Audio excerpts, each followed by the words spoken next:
발표된 부동산 대책은 세금부터 대출 규제 등 여러 내용을 담고 있습니다.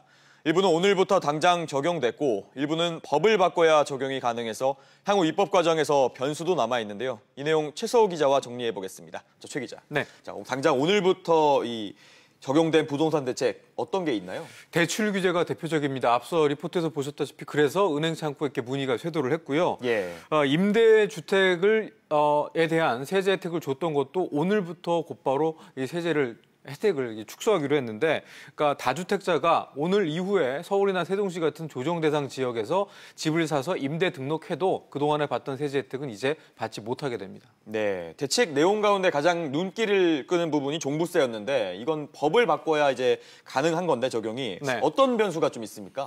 네, 종부세 강화를 두고 야권 세금 폭탄, 또 정부는 공정과세라고 표현했죠. 양측의 이견차를 단적으로 드러내는 말인데 입법 과정이 만만치 않다는 걸 보여준 대목입니다. 예. 이 종합부동산세법을 이제 개정하려면요. 일단 상임위인 기재위 통과를 해야 되는데 이 숫자를 헤아려 보면 범여권이 15명, 그리고 야권이 12명입니다. 숫자만으로 보면은 뭐 통과가 무난해 보이기도 하지만 이 숫자로만 밀어붙이기에는 정치적 부담이 있는 게 사실입니다. 예. 이 종부세 강화라는 큰 방향 자체가 궤도 수정되지는 않겠지만 야권에서 줄곧 주장해왔던 게 이제 양도세 인하 부분인데 이 부분이 추가로 반영될 가능성 여지가 있습니다.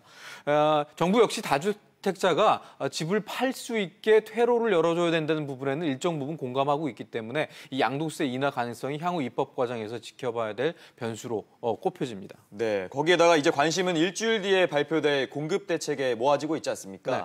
좀 변수, 여러 가지 쉽지 않은 상황이 있다고요? 어제 얼마나 공급하겠다는 이제 목표 숫자는 나왔는데 어디에 공급하겠다는 이 위치가 정작 안 나왔거든요. 예. 지자체 중에서도 가장 중요한 서울시와의 협의 문제가 쉽지 않다는 걸 의미합니다.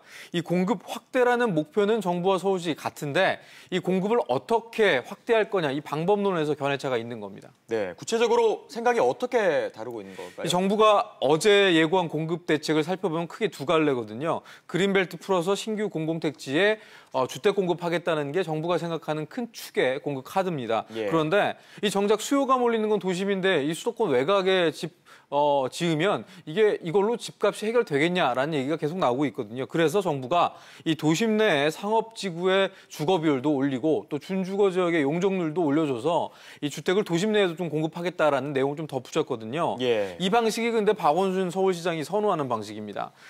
결국 양측이 각자 선호하는 공급 방식을 조금 더 반영하기 위해서 양측이 힘겨루기를 하고 있는 상황이라고 이해하시면 될 것 같은데요. 남은 일주일 안에 이 양측의 이 줄다리기가 장기화될 경우에 결국 이 부동산 대책의 마지막 퍼즐이라고 하는 공급 카드를 타이밍을 놓칠 수가 있고 또 그렇게 타이밍이 놓치게 되면 사실 전반적인 대책 효과가 저감되는 이 부작용을 낳을 수 있어서 일주일간의 협의 과정이 원만히 될지 이 부분을 좀 지켜봐야 될 것 같습니다. 네, 알겠습니다. 최 기자 이야기 잘 들었습니다.